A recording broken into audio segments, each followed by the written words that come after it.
Hey everyone, and welcome to our webinar.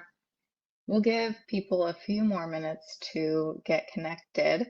But there was one question that was submitted in registration, and I believe you are on already. Yes, okay. So the question was, this user was just interested in how pivot tables work in Grist. And we will cover this in our actual webinar. Pivot tables in Grist are summary tables. And I can share just a second, and I'll share a link to our Help Center article on this.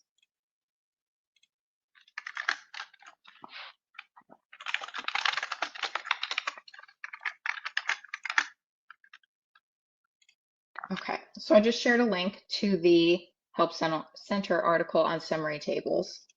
And like I said, we will cover it in our webinar today. I pulled up the investment research template as another example of how you can create a summary table in Grist. So for this particular template, we have two tables. We have a companies table that has company data, funding information, and then we also have investments.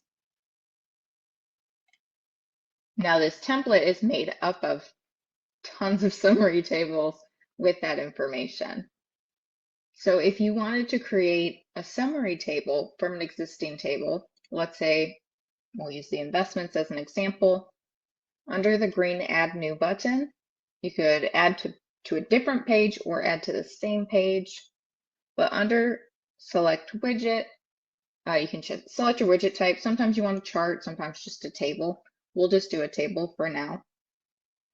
Then you find the data that you want to summarize. And to the right of it, you click the summation icon. And then you would group by whatever grouping you want to use. So if I wanted to do, we'll summarize by companies and we'll do category code. So then we can see how many companies we have in each category code.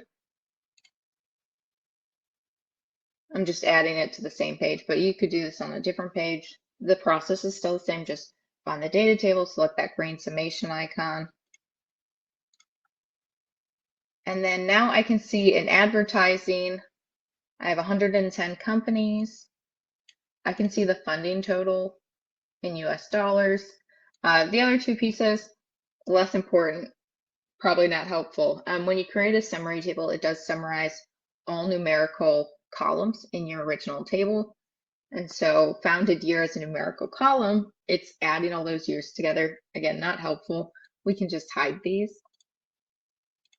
But it does sum together the funding total, so I can see all of the funding within advertising. And it also counts how many records there are in the companies table that have advertising as their category code. So again, to create that summary table, add new. Then under select data, you'd find that data and then click that green summation icon. And then you can choose to group by whatever. You can also group by nothing. If you group by nothing, it'll create a single line in your new summary table summarizing all of the data.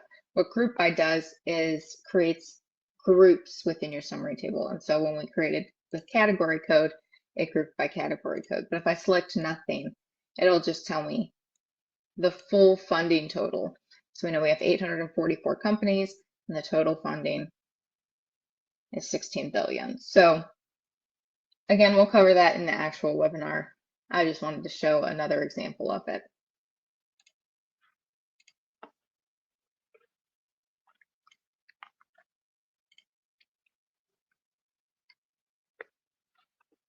And correct, yeah, that's summary tables in Grist are equivalent to pivot tables in Excel. Okay, so we will go ahead and get started. Welcome everyone to our July webinar. It's our second webinar in the reverse engineering templates series. Last month, we deconstructed the software deals tracker template, and you'll find a recording of that webinar along with all of our previous webinars on our YouTube channel. You'll also find a recording of this webinar there in the near future. You'll get an email when it does post. Since you're registered, we just send out a little heads up once it's posted. So today we are going to deconstruct the digital sales CRM template. Let me share a link to that.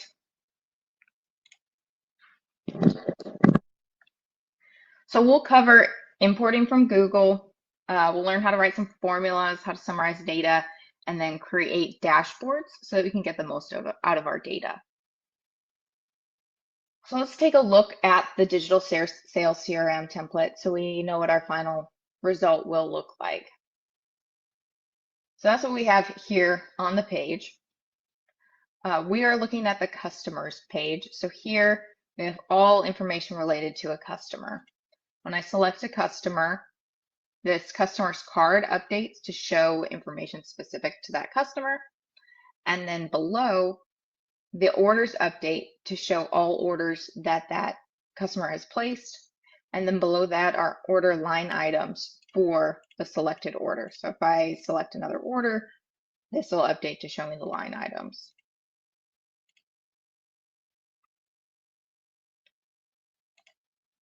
On the orders page, we can see all orders that have been placed. And then when we select an order, we can see all the line items in the table below. Now this order line items table here is the same thing that we see down here. It's just not filtered. So right now this one's filtered based on the order that we select in the upper table. This one just shows all line items regardless of order, and so you can see it all at once. Our sales by product page shows us how our items compare to each other. So we can see what our top revenue items are. This chart here is actually the same as this table up here. They're both just summarizing how many of our products sold and what the total revenue was for that product. So here the recorder hoarder, $232.50. And we see that up here on line 1 as well. Now when we select a product here, the order line items table updates to show what orders that product sold on. And then we can also see what customers purchased that specific product. And then this all products column, we can see what other items they purchased. So we can kind of see trends. If we look here, we can see that both of these customers purchased recorder blues. That's what we have selected. But they also purchased recorder hoarders. So we could say, perhaps we need to bundle these and give a little discount when we bundle.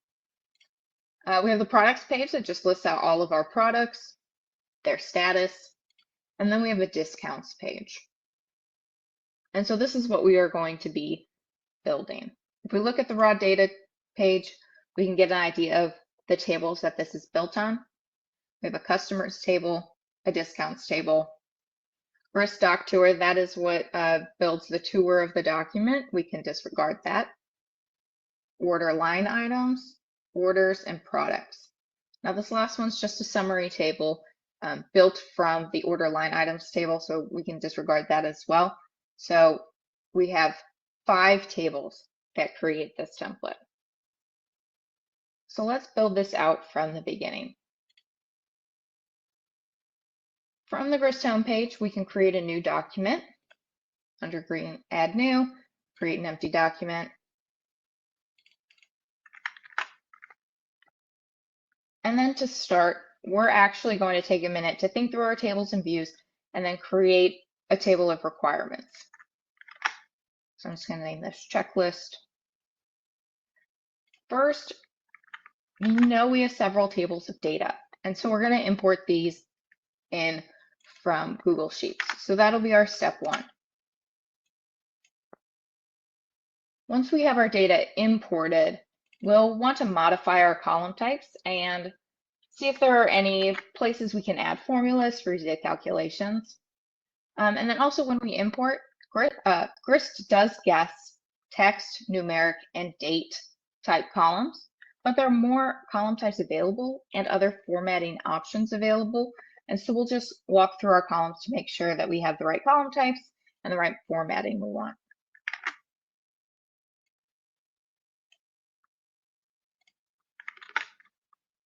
So our third step, we'll want to create a customer dashboard. So we can see a customer's lifetime value and any various purchase details.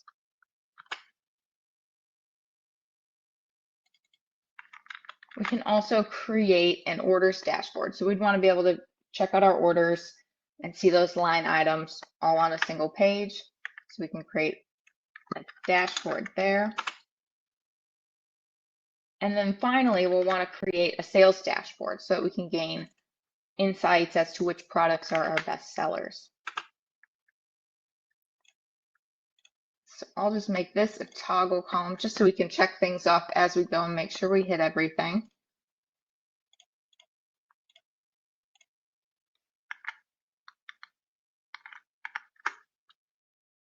Okay, so the first thing we need to do is import our data. Most of the time you have data existing elsewhere that you want to import into Grist. So last month we walked through just importing from Excel.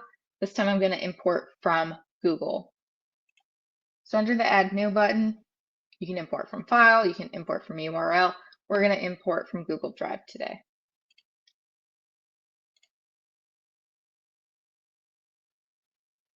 Select my file.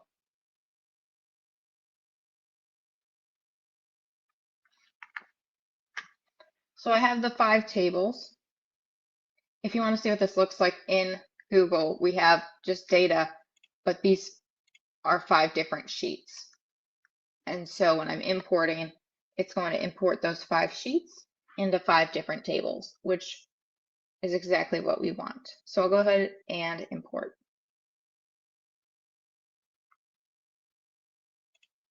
So that's step 1 done, easy. We can check that one off. The next one, we want to review our tables and set up any column types and formulas. The customers table, very simple. We can leave this one as is, everything imported. We don't need to change the column types. Product, if we look at the category column, we see some information is duplicated. And something to keep in mind when setting up your data within Grist is to follow the drive principle, meaning don't repeat yourself. If text is repeated over and over, there's definitely a better way to handle it in Grist. And we're going to address that on several of these tables. But right off the bat here, with our category column, we see 2 values repeated, music and crafts. Here the values are just repeated within a column. And when you have a column that has a specific set of values to choose from, you can use a choice type column. So we can change the column type by opening the creator panel by clicking this vertical green bar in the upper right. Then under the column tab, we can make changes to the column. We have our column type drop down. And we have all of our different column types available. We're going to select choice. When you convert to choice, Grist will populate the list of choices with the existing values in the column. And that makes it really easy when setting up column types after you import your data, because it'll just use what's there. We can apply. Now you can add more choices. Easy. And you can also add colors. So you can just click on the little T icon and then assign it back a fill and a text color. And then just be sure to click that save button and it'll apply your changes. Now with a choice column, it is a drop down. And then let's say you prefer, you just type in really fast, you're going through your columns. You can also start typing and click tab and it'll fill it in for you. So whether you want to use the drop down method or the typing, it's quick and easy.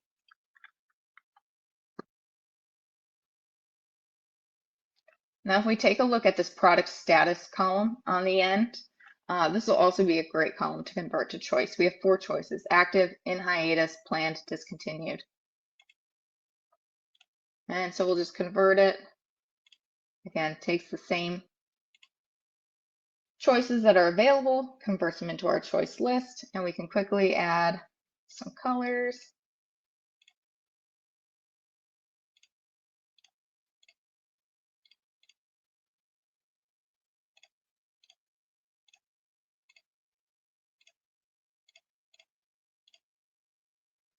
Now let's say you're typing through and you want to add another option to the dropdown, but you don't want to come over here and do it. Let's say you're typing a new choice. You can just click this green button at the bottom of the list and it adds it to your choice list. So it is really easy to add new choices. If you want to add coloring, you can come back and select a color for it later, but you can just add a choice as you're typing. Now the last thing in this table is our full price column. And so it imported correctly as numeric, but we know that this is a currency value, so we can update the formatting for our column. Here under number format, we just select the $sign. And then you can select a currency. And so my default currency is US dollars. I'm going to leave it with that, but you can select anything from the dropdown. You can also change your default document settings. And that's going to be in this left-hand tools menu under settings. And then you can change your default currency. And then that would be the default through the document. Anytime you add a numerical dollar column. You can also update your time zone. So both of these, again, under the tools, under settings.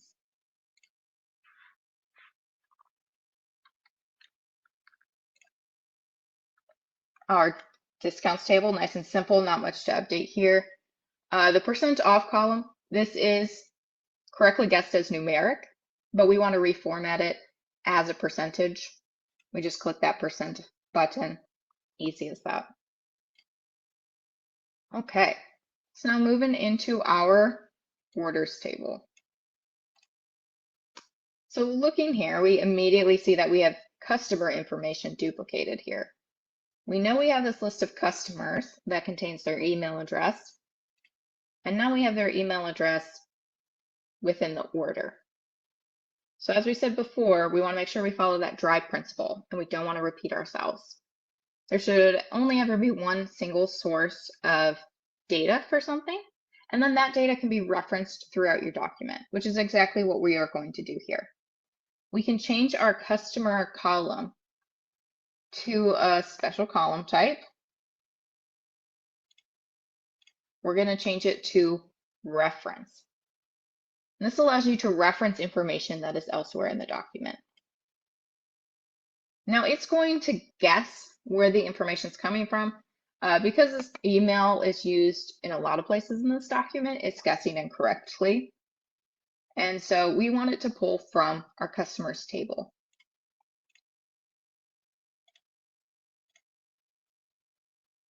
Customers, email, that's correct.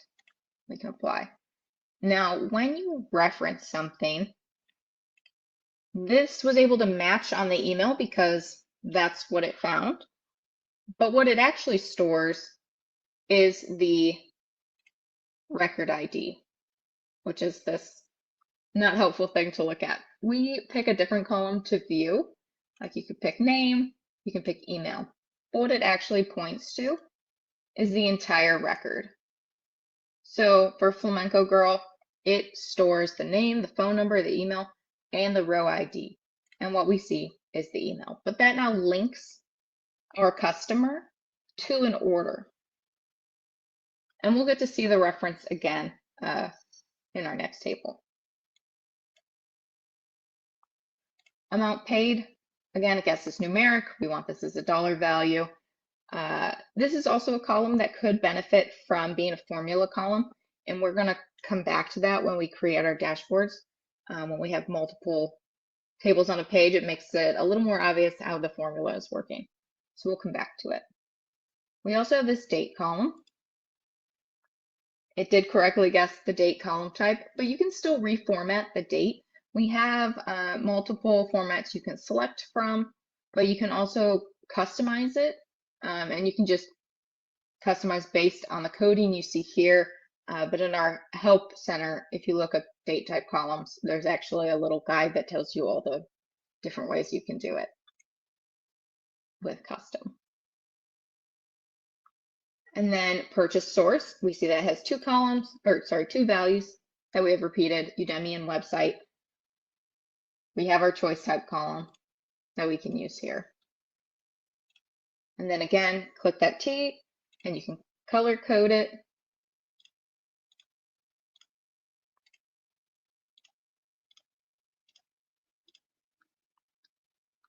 And that makes our orders table. So for order line items, we see that we have this order number. And just like we did for orders, where we saw we had customer information duplicated, now we have order number duplicated.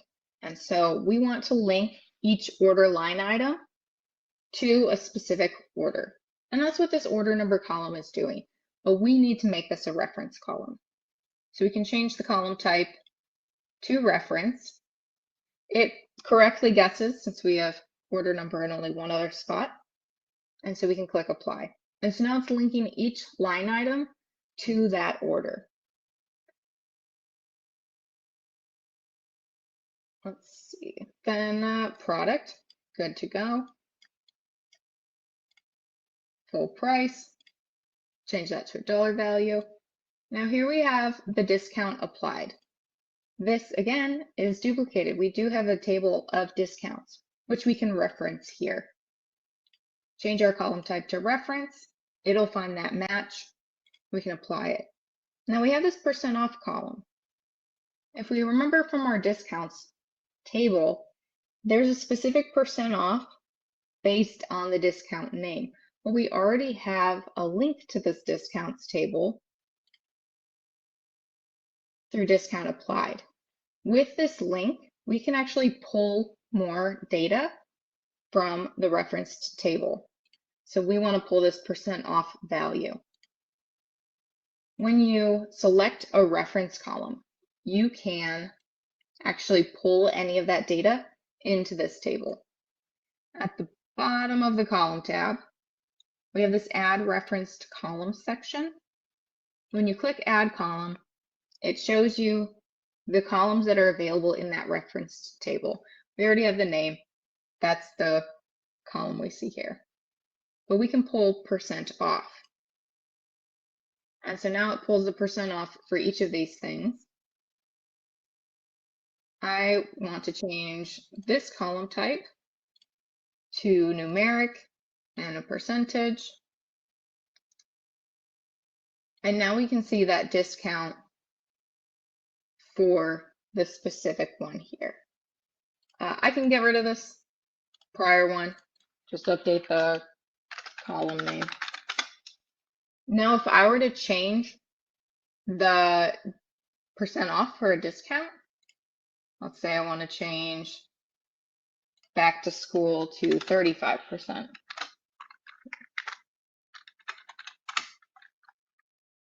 And I go to line items, now back to school. Shows, I think I just, yeah, okay. It was 45%, changed it to 35%. I had to think back to what it was. And so it automatically updates that. And so it's really handy if you have any data that needs to be updated, like on the orders, we have emails. Let's say someone spelled their email incorrectly. It's all from a single source, and that's here. I can update their email, and it would update everywhere that it's referenced. So if I go back to orders, the email is updated. And so that makes it really easy to update information, because once you update it in the one single source, it'll update everywhere it needs to.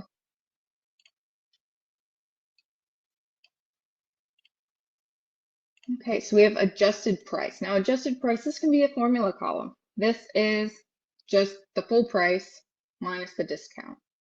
And so to enter a formula, you hit the equal key,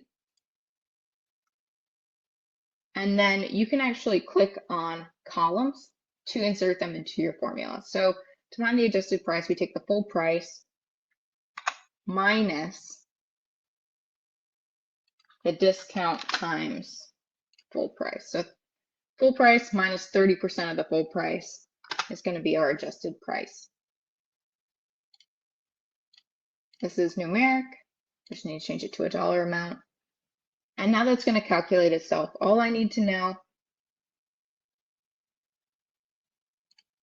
is the full price, the discount, and now it gives me the adjusted. The one thing I did miss is that product can be a reference column as well. Remember, we have our list of products here with the full price. So in our order line items table, we can make this a reference as well. And like we did with percent off, pulling that from the discounts table, we can pull the full price from the product table. Add reference to column. We're going to pull the full price. Because I'm deleting this old column, which is used in our adjusted price, it is going to give us an error, but we'll fix that.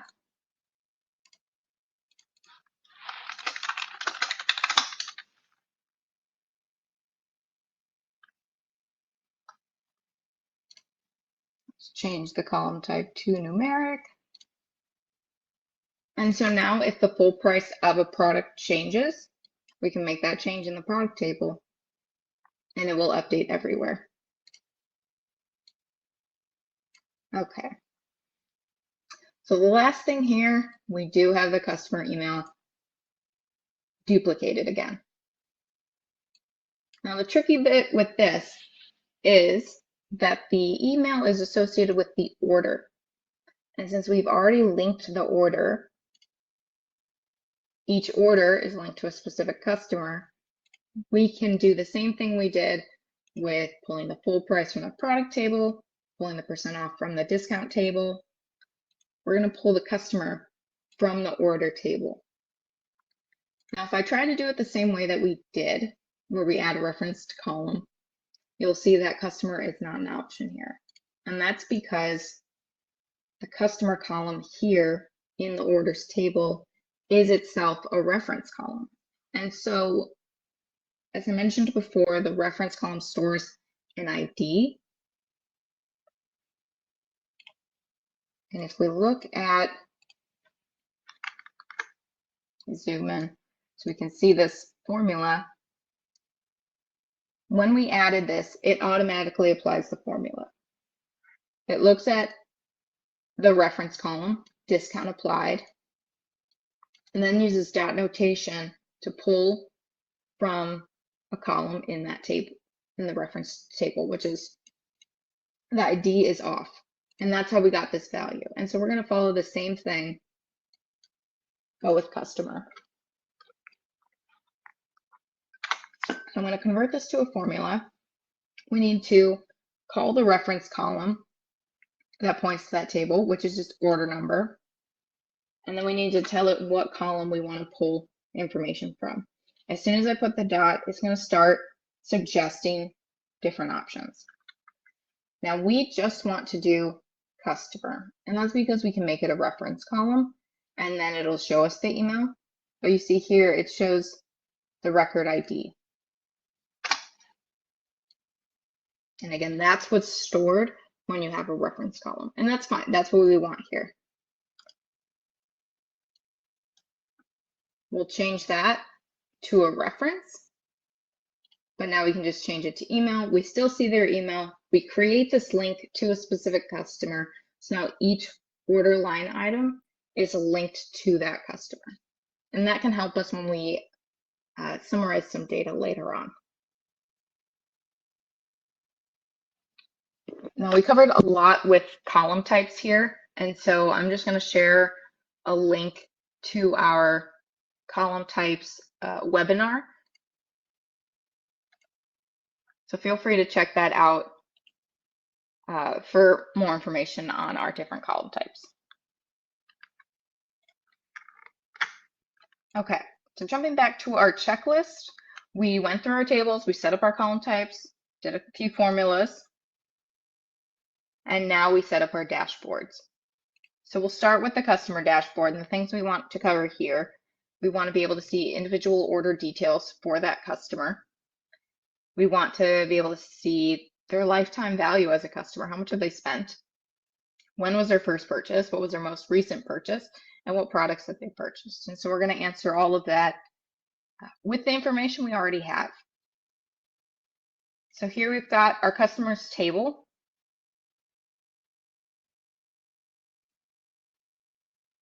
Next, we want to be able to see the orders that this customer has placed. And so if we recall, we linked our orders to a customer, and that's what's going to help us here. We add new, we're going to add a widget to the page. Now we're adding our orders table. We get this option to select by. And right now we have one option, we can select from customers or select by customers. What this means is when you select a customer in the customers table, the orders table will update to only show orders for that customer.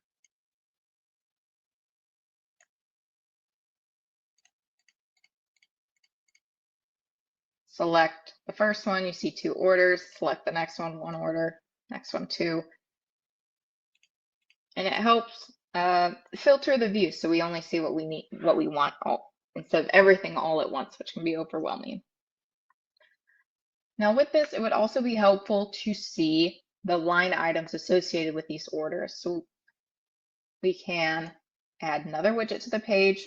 Now this time we want the order line items. Here we have a couple different options because things are linked in a couple different ways. If we select customers, we're going to see all line items associated with the customer, which could be helpful, but we'd rather just see line items associated with the selected order. And so that's the next option.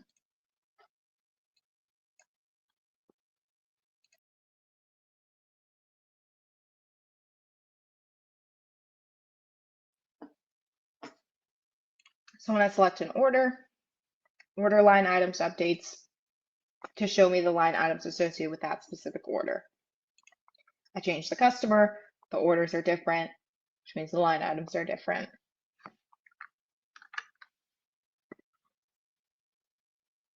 Now earlier, I mentioned that this amount paid column should be a formula column. And now that we have orders and line items on the same page, it'll be easier to see how this formula is set up. And so we'll add that now. So right now, the order line items table is linked to the orders table through the order number. There's a reference column here. Now in the order line items table, remember how we can add information from that referenced table. In order to add information from order line items into orders, we have to use what's called a reverse lookup. So we want to enter a formula. To do that, hit equals key, and then we start typing our formula. Now here we are going to use a lookup records formula, and I'm going to link a resource on references and lookups. That'll be handy to check out later. But with a lookup records function, it's going to find us a bunch of records in another table, and we tell it what we want to look on. Now specifically, we want to look for records in this order line items table. We'll start by typing that. And then we have 2 options. We can do lookup 1. That'll only look up a single record. Or we can do lookup records, which will look up all the records that match. And that's what we want, because what we want is to find the sum of the adjusted price that for the items they've ordered. So we're going to use lookup records, and it just keeps suggesting things for us, so it makes it a lot easier. Now, what do we want to match on? How do we know what records to use? Specifically, we want to find records where this order number matches the order number here. And so we see an order number down here, order number equals something, or order number equals ID. We want to use order number equals ID. The reason for this is because this is the reverse lookup. It uses this reference column to find that match, because this reference stores a record ID. And so that's what it's doing here. So we'll do this in chunks so I can show you what it looks like. Right now, we're just finding all records in the order line items table where the order number is storing this record's ID. So where the order numbers match. Here it finds two records, record with ID 5 and record ID 6. We have two records here, so that seems to match up. Here it finds three records, 1, 2, and 4. We have three records down here. So everything is looking right. Now we tell it what information we want for these records by using dot notation. Specifically, we want to pull this adjusted price, since that's what they paid for the item. And that's what we're going to summarize to find the total they paid. So we use dot notation, just add a dot, and then adjusted price. That is the column ID. And so now it's pulling the adjusted price for each of those records. So 91, 84, and 0, 91, 84, and 0. I click on this one, it's just one record of 150. So far, everything's looking good. All we need to do now is sum those numbers. And now we know their total amount paid. So I know that one's a lot. We'll go through a few more lookup records. So don't feel too overwhelmed by it. It is a really difficult concept in Grist, but once you understand lookup records, you can do anything in Grist. It's very powerful. So we'd also want to summarize some data at our customer level. For example, we'd love to know a customer's lifetime value. We'll add a new column to the customer table. Now, a customer's lifetime value is just the sum of the adjusted price for all items that they've purchased across all orders. When we did amount paid here, we just summed the adjusted price for that specific order number. Now we're going to do it for the customer. So I'm going to start entering your formula, hit the equals key. And again, we're going to find all records in the order line items table. So we start by typing the table name. And it'll start auto-populating. We're going to select lookup records because we want to find all records in that table where the customer is listed in this customer column. Again, we get a bunch of suggestions. The thing we want is from the customer column, we want that match. And because this is a reference column, we want to use that ID. So customer equals ID, that's our reverse lookup.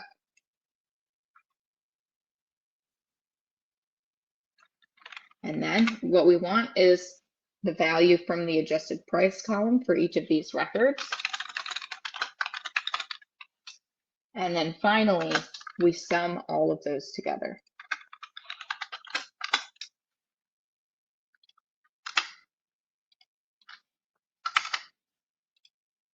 Go. Change our column type to numeric, dollar value. And now we know the lifetime value for each of our customers. Helpful information. The other thing we wanted to know was their first purchase date and their most recent purchase date.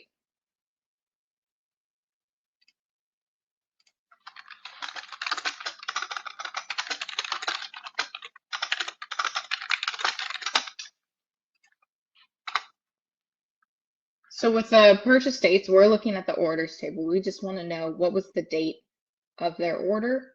We want the earliest one. So we're looking at orders. We're looking at multiple records because we want to compare them. Now here, it's that customer column we want to match on. When this customer appears in the customer column, which means customer equals ID because of our reference. And then the value that we actually want to look at for that record is the date. So we use dot notation to pull the date. Now, right now, it's going to pull a list of dates for all orders. So a few of them just have one order, some of them have two. In the list of dates, we want the first one, which means the minimum date. And now we know their first purchase date. Change the column type, select a format we like. And so for the next column, which was most recent purchase date, this one, now that we have the other column, it's really simple. So here we found the list of dates and found the lowest one. To find the first purchase date, to find the most recent, you just find the max. So it's the exact same formula, but now we're using max. And so we can see how long someone's been a customer, if they've purchased something recently. Great data. Now, the last thing we might want to know is just what products have they purchased. So we can just get an overall sense of the things they're interested in. In the order line items, each line item is a different product sold. And so that's what we're looking for here. We go back to order line items. We look up records.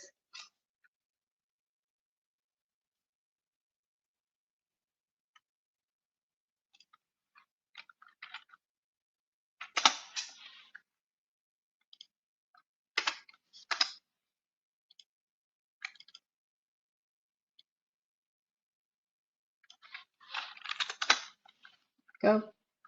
Now, with this, because it's a list and you're looking up a list of records, we can actually use a reference column, a reference list. This is really when reference list is most useful, is when you use a lookup records specifically, and then you can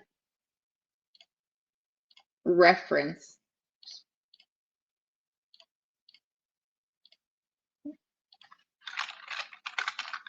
so what's giving me an error.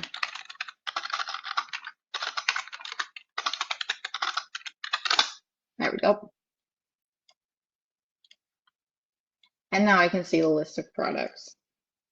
So we're just looking at the order line items table, finding all the records where this customer is listed, and we're just pulling the product. The product happens to be a reference column, so we just create a reference list to view that product. Okay, so to make this the most visually pleasing, we can just add a card to kind of clean up this page. Adding it for the customers table, and then we select by customers. This is called same record linking. We already have this customers table, and now we're just adding a card of the same data. And it just helps us clean up the view a bit. So I can hide some fields here. You can drag and drop to move them around. And that means in the table, I can hide the things we see here.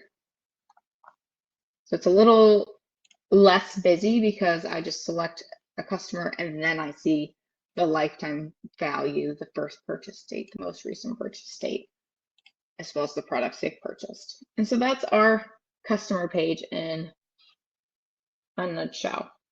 The next one, orders, very simple. All we want to add here is our order line items.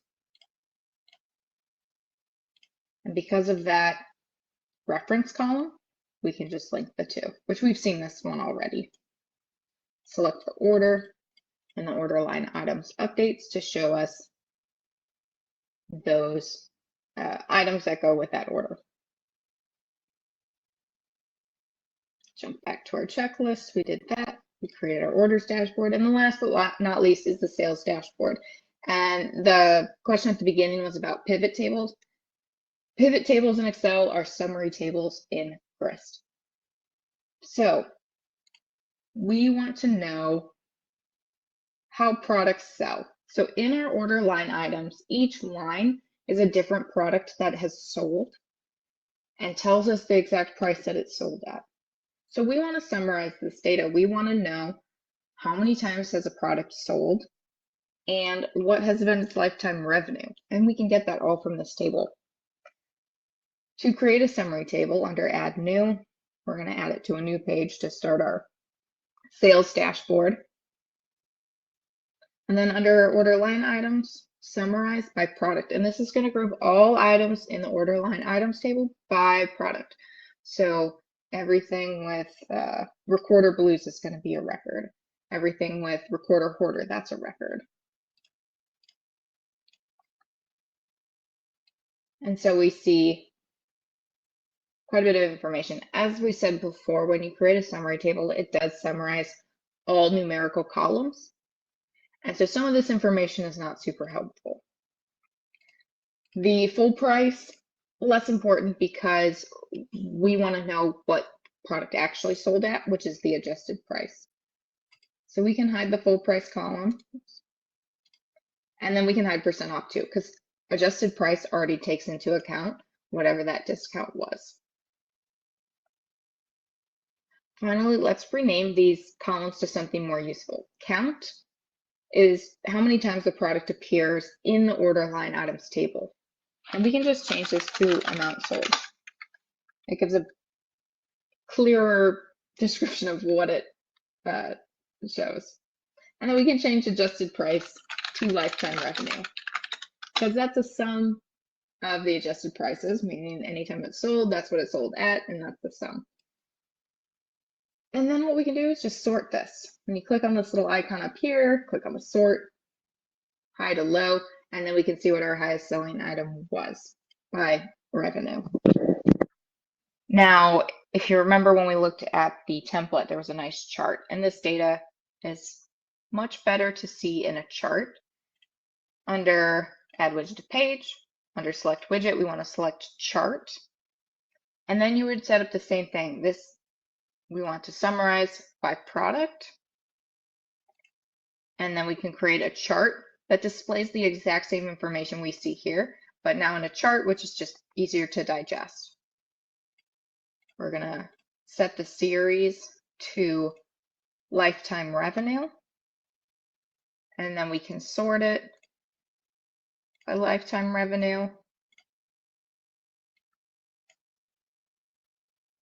And so these two show the exact same information. So we can even link order line items to see which orders contain the selected product.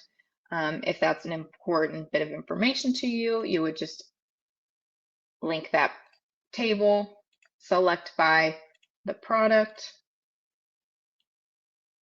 drag and drop. If you drag and drop from the upper left, you can rearrange your widgets.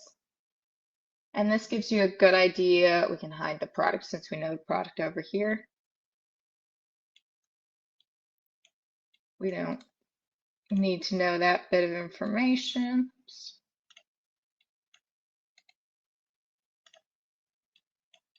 So I can see what order number something sold on. I can see if any discounts were applied, what the final price was for a selected product. Now, the other thing you might want to know is what customers have purchased that product. Select the customers table, order line, We want to select the summary table. So when they select as product in the summary table, then we can see what customers bought that product. And again, you can clean up some of the view by hiding columns.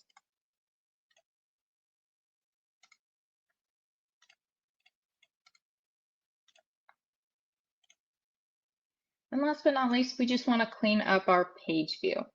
So you can reorder pages and rename pages all from the left-hand side here.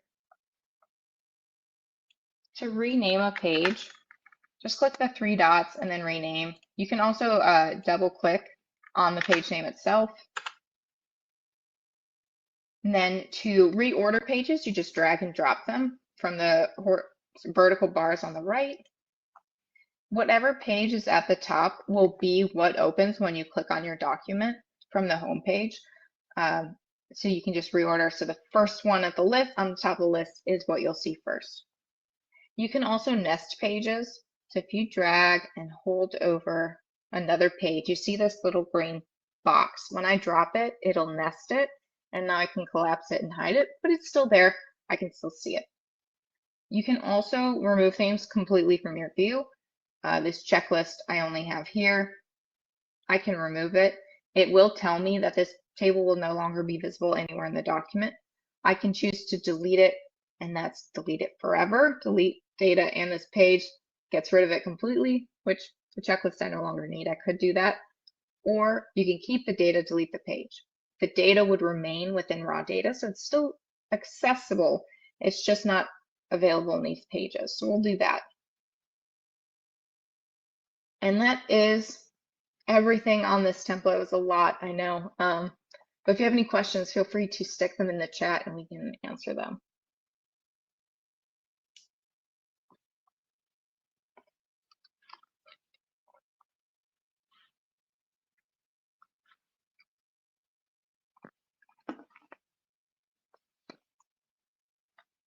And for those, if you use emojis in your page names, we had a product update this past week where the emoji takes up the icon and does not double. Before it would show up in this little icon section and then would also show up next to it. So it's been updated. Now it shows up once. So it looks really cool.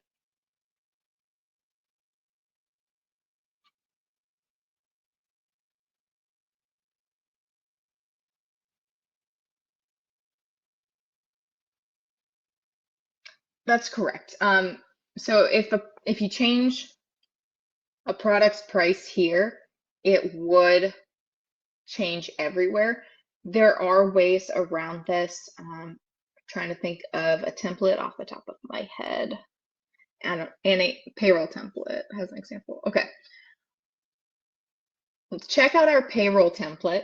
It does actually show you how to do it, where we'll actually take a look at maybe the date that something should change so that your historical data won't change, and only, we'll use payroll as an example, only payroll going forward would use the new price. Let me see if I can pull up the link to that real quick for you. Just for the simplicity of today's webinar, we did not cover that, but there is ways around that.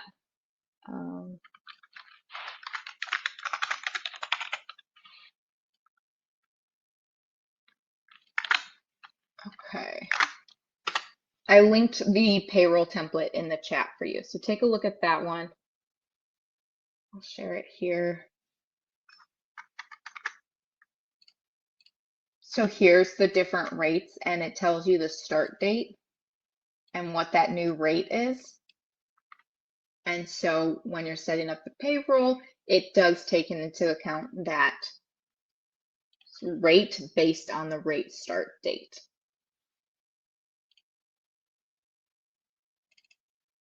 So here in the per hour, it does walk you through the formula. It is a bit of an extensive formula, but it does take into account all rates that the person would have had. And then, yeah, exactly. It does keep those historical amounts available for you. So take a look at the payroll. If you have any questions, converting it into your specific use case, feel free to post in the community, which I'll share that link to. And just explain what you are trying to do. Screenshots are always helpful, and we can help guide you to getting it set up.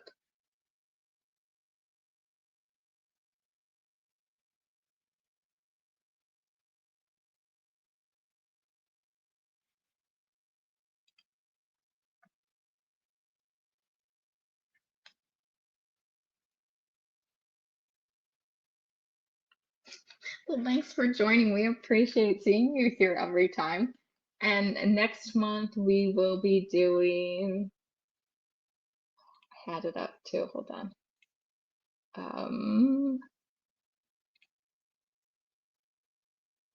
Give me a second, I'll let you know which one we are covering next month.